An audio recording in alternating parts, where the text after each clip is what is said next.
복잡하고 어려운 뉴스 제가 쉽게 풀어드리겠습니다. 문현진의 뉴스 창 시간입니다. 자, 오늘도 많이 쏟아지고 있는 뉴스들 속에서 어떤 뉴스를 봐야 할지, 그리고 뉴스를 본다 하더라도 어떻게 해석을 해야 될지 굉장히 어려우시죠? 그거 제가 해결해 드리겠습니다. 항상 쉽고 여러분들이 봐야 하는 뉴스들만 콕콕 집어가지고 보여드릴 테니까요. 도움이 되신다면은 좋아요와 구독 꼭 눌러주시면서 또 오늘도 출발해 보도록 할게요. 자, 일단 오늘은 또 어떤 뉴스를 준비했을지 바로 한번 보도록 할 텐데요. 일단 첫 번째 뉴스는 파월 의장이 이런 이야기를 합니다. 위기가 완전히 지나갈 때까지 경제 회복 지원을 지속하겠다라고 이야기를 하고 있어요. 아무래도 지속을 하겠다라는 저 경제 회복 지원이 무엇인가 라고 본다면은 양적 완화가 되겠죠. 아무래도 이 양적 완화가 뭔지 잘 모르시겠다라고 하시는 분들은 제가 계속 진행을 하고 있는 경제 상식 사전에서 양적 완화를 쉽게 설명해 놨으니까요. 꼭 보시길 바라겠고, 이런 이야기들이 지금은 계속 나오고 있습니다. 위기가 너무 진행이 되고 있다 보니까 연준은 필요한 도구를 강력하게 사용을 할 것이다. 그러니까 돈을 최대한 계속 풀어보겠다라는 건데, 이런 모습들을 우리가 일단은 긍정적으로 조금 바라봐야 되겠다라고 생각을 하는 것 같아요. 이 양적 완화라는 것이 양날의 검이라고 보시면 되거든요. 아무래도 돈을 계속 무한정으로 푼다라는 것이 우리 물로 친다면은 굉장한 홍수를 만들어낸다라는 건데, 이 홍수라는 것도 물이 필요한 곳에는 굉장히 도움이 되겠지만 너무 이게 과하다 보면은 큰 위험을 만들어내겠죠. 그래서 이것도 좀 무조건적으로 좋은 내용까지는 아니지만 그래도 시장은 돈이 풀려 나온다, 유동성의 힘이 더 풀려 나오구나 라고 생각해서 긍정적으로 바라보게 됩니다. 자, 이런 분위기와 함께 역시 미국 상원 초당파가 이런 이야기를 하고 있죠. 약 1조 달러, 그러니까 우리나라 돈으로는 약 1100조 정도죠. 1100조면 우리나라 2해 정도, 2년 정도의 예산이라고 보시면 되는데, 이 1조 달러 정도 되는 부양책을 제안을 했습니다. 그러다 보니까 협상이 좀 진전이 되지 않을까라는 그런 기대감을 하고 있고요. 이 협상이 왜 이렇게 오래 걸리나라고 한다면은 사실 이게 정치적인 문제가 있어요. 내가 유리한 쪽에, 내가 좀 돈을 쓰고 싶은 쪽에 돈을 쓰려고 하다 보니까 이쪽에 기업들에게 돈을 주자, 아니야 서민들에게 좀 주자, 아니야 이거 이제 우리가 어떤 새로운 사업을 좀 하자, 아니야 우리가 이런 거를 복지로 좀 쓰자, 이런 식으로 서로 그 예산을 어떤 식으로 활용할 것인가에 대한 문제를 조금 첨예하게 다루고 있다라고 보시면 돼요. 그래서 이제 그런 부분들이 역시나 계속 싸움을 보여주고 있었는데, 그래도 이제는 공화당 쪽에서 뭔가 좀 잘 해줄까 말까 그렇게 보고 있는 상황 속에서 초당파에서 이제는 약 1조 정도 달러 부양책을 먼저 제안을 했기 때문에 잘하면 뭔가 경기부양책 협상이 올해 안에 될 수도 있지 않을까, 또는 빠른 시일 내에 될 수도 있지 않을까라는 그런 기대감들이 좀 나오고 있는 것 같습니다. 그래서 이 초당파 의원에는 공화당의 밋 롬니, 그리고 수전 콜린스라는 그 의원들이 들어가 있고요. 그리고 민주당의 크리스 쿤스와 조 만친 3세 등이 포함되어 있다 보니까 이거는 협상의 가능성이 보인다. 그래서 시장에서는 사실 좀 긍정적으로 바라보고 있는 부분입니다.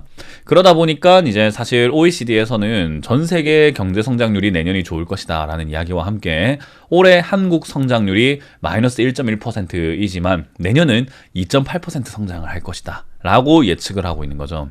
그래서 코로나 재확산으로 0.1% 정도 포인트를 하향을 시키긴 했으나 그래도 OECD 국가 중에서는 1위에 해당되는 정도의 성장률을 보여줄 것이다. 아무래도 K-방역이라고 하는 것이 다른 국가들은 정말로 큰일 났다 싶을 정도로 몇십만 명씩, 몇만 명씩 감염이 되고 있는데, 우리나라는 그래도 양호하게 몇백 명 정도, 지금 100명에서 200명 그리고 500명대까지 올라오다 보니까 그래도 조금은 불안하지만 그래도 타 지역들, 다른 국가들에 비해서는 굉장히 방역을 잘하고 있는 것은 현실이죠.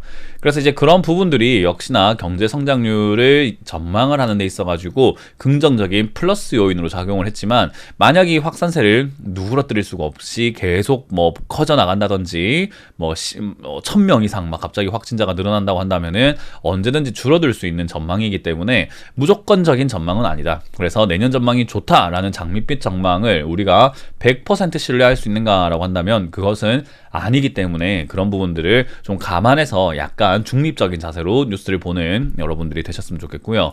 이제 그러다 보니까 이제 산타랠리라고 합니다. 산타랠리가 뭔가라고 하면은 이제 12월 하면은 우리가 생각이 나는 행사가 크리스마스가 있잖아요. 이 크리스마스 때 산타가 선물을 줄까? 그러니까 증시에서 산타랠리로 쭉쭉 치고 가는 그런 종목들이 발생이 되어서 여러분들 계좌에 선물을 줄까? 그런 이야기가 나오는 건데 코스피에 산타 선물이 배달될까? 연말 랠리 기대감이 고조가 되고 있다라는 뉴스가 나오고 있습니다. 저는 이제 주식을 하면서 이제 많은 우여곡절을 겪어 보았는데요. 이 많은 우여곡절을 겪다 보니까 제가 느낀 건 그거 하나뿐이에요. 모두가 전망을 좋다라고 말하고 있을 때 어김없이 위기가 찾아오더라라는 거죠. 그래서 저는 지금 이제 너무 연말에 되어가지고 내년 전망을 너무 좋게 보고 있는 것이 살짝 불안합니다. 내년 전망이 무조건 좋기 때문에 더 갈 수 있는 거 아니야 라고 생각할 수 있지만 주식시장에서 가장 기본적인 원리는 선반영이라고 하는 부분이거든요. 그래서 내년 전망이 좋다. 그 말은 지금 오늘까지 올라오고 있는 이 지수가 내년 것을 땡겨서 올라오는 것은 아닐까라고 하는 그런 생각이 조금 문득 듭니다. 그래서 저는 내년이 하락장일 것이다 라고 예상을 하게 되는데요. 이제 그런 부분들이 이렇게 너무 기대감을 한껏 고조시켜 놓았고, 그리고 개인 투자자들 분들은 아무래도 이런 뉴스들과 많은 증권 전문가들의 전망들을 좀 다수결 형식으로 본단 말이죠. 이 다 모두가 좋다고 하니까 좋을 건가 보다라고요. 문현진 멘토는 안 좋다고 하지만 다른 사람들 다 좋다고 하니까 에이 10명의 전문가가 있으면 9명이 좋다고 하는데 에이 좋겠지 이렇게 생각하시는 경우가 많은데, 주식시장은 제가 이때까지 겪어온 결과 소수결, 그러니까 소수가 이기는 싸움이었습니다. 그래서 다수가 이제 전망이 좋다라고 외치고 있을 때 저는 이미 올랐다라고 생각을 하고 있고 하락할 가능성이 높다 생각하니까요. 올 연말 안에는 확실하게 여러분들이 조금 비중을 줄이시거나 주식 비중을 약간 정리해놓고 주식 증시와 지수와 상관없이 움직일 수 있는, 그리고 실적이 좀 탄탄한 기업들로 포트폴리오 재조정이 좀 필요하지 않나 싶습니다.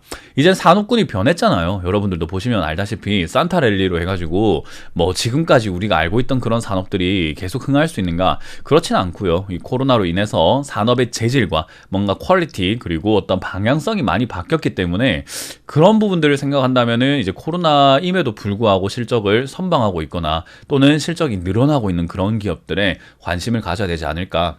근데 여러분들 포트폴리오 보면은 실적하고 상관없이 무관하게 매수하신 종목들이 가끔 보입니다. 그래서 그런 부분들은 여러분들이 잘 체크하셔서 잘 정리하셨으면 좋겠다. 그래야 산타 랠리가 아니라 2021년을 아주 여러분들께 유리한 장세로서 활용할 수 있지 않을까 싶네요.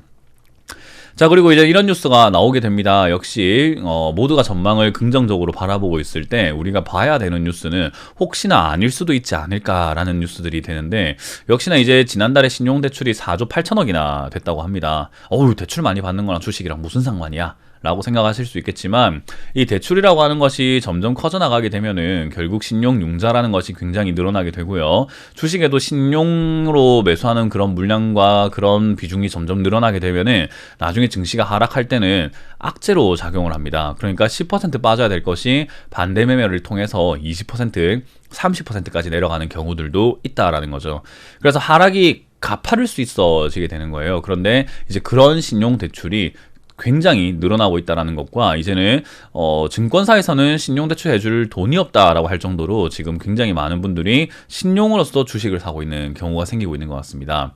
그래서 저는 이런 부분들이 역시 증시 상승에 부담이 된다라고 생각이 들고요. 상승을 하다가도 건강한 조정이라고 하는 아주 건강하게 조정을 만들고 다음 상승을 위해서 쉬어가는 구간이 있어야 되는데, 이 건강한 조정을 과연 건강하게 만들 수 있을까? 이 신용 물량이 혹시나 그 건강을 해치는 어떤 악재가 되지는 않을까라고 생각이 듭니다. 그래서 제가 생각하는 건 그런 거예요. 건강한 조정이라고 한다면 사실 떨어져서도 다시 올라갈 수 있고 충격이 별로 세지 않을 것 같다라고 한다면은 그냥 견딥시다. 다 같이 그냥 견뎌서 상승을 즐겨봅시다 라고 말하겠지만, 사실 이 충격이 클 수 있다라고 한다면은 그 충격을 우리가 받을 필요는 없는 거거든요. 그래서 저는 지금 개인적으로 생각할 때 충격이 클 것 같기 때문에 그 충격을 눈으로 보고 여러분들이 대응하려고 하면은 늦어요. 그래서 우리가 차도 사고가 나기 직전에 브레이크 밟으면 되지 라고 생각을 하는데, 사실 그 사고라는 것은 갑작스럽게 다 찾아오기 때문에 미리 조심조심해서 방어 운전을 하는 사람들이 조금 안전하게 이 운전도 할 수 있듯이 증시도 저는 안전하게 운용을 하는 사람들이 이런 충격들을 피해갈 수 있지 않을까 싶습니다. 그래서 저는 개인적으로 수익보다는 여러분들이 안전을 조금 지켜내는 여러분들이 되셨으면 좋겠다 생각이 들고요. 안전을 확보한 이후에 그 이후에 수익을 노리는 것이 좀 올바른 투자 전략이 되지 않을까라는 조언을 드려보겠습니다. 자, 그래서 이렇게 보니까 지금 연말이 되면 될수록 12월이 가까워지면 가까워질수록 좋다 하는 뉘앙스의 뉴스들이 너무 많이 보이기 시작을 합니다. 뭐 제가 올 중반 정도까지만 하더라도 그죠, 6월, 7월, 8월까지만 하더라도 안 좋은 뉴스들이 너무 많이 보인다. 그런데도 불구하고 증시가 올라간다라고 했는데 이제는 대놓고 비싸게 팔려고 하는 그런 냄새가 많이 납니다. 자, 좋으니까 지금도 늦지 않았어. 투자해라는 형태 말이죠. 조금 냄새가 구립니다. 저는 세력들을 좋아하지 않습니다. 개인 투자자들을 언제나 보호하고 싶은 사람이기 때문에 세력들이 저렇게 비싸게 팔려고 하는 뉘앙스가 보일 때 우리가 굳이 사줘야 되나 생각을 합니다. 그래서 저는 개인적으로 여러분들 포트폴리오 재조정 잘해서 아직 올라가지 않았지만 실적이 탄탄한 기업을 잡아야지 올라와 있는 종목들, 지금 세력들이 비싸게 팔고 싶어서 안 달라 있는 그런 기업들을 접근하지는 말자. 그런 종목을 내가 들고 있다면은 과감하게 정리하시고 조금은 저점 투자하셔가지고 안전하게 우리 같이 즐기면서 투자하자고요. 그래서 그런 관점들 뉴스를 보시면서 잘 배워가시길 바라겠습니다.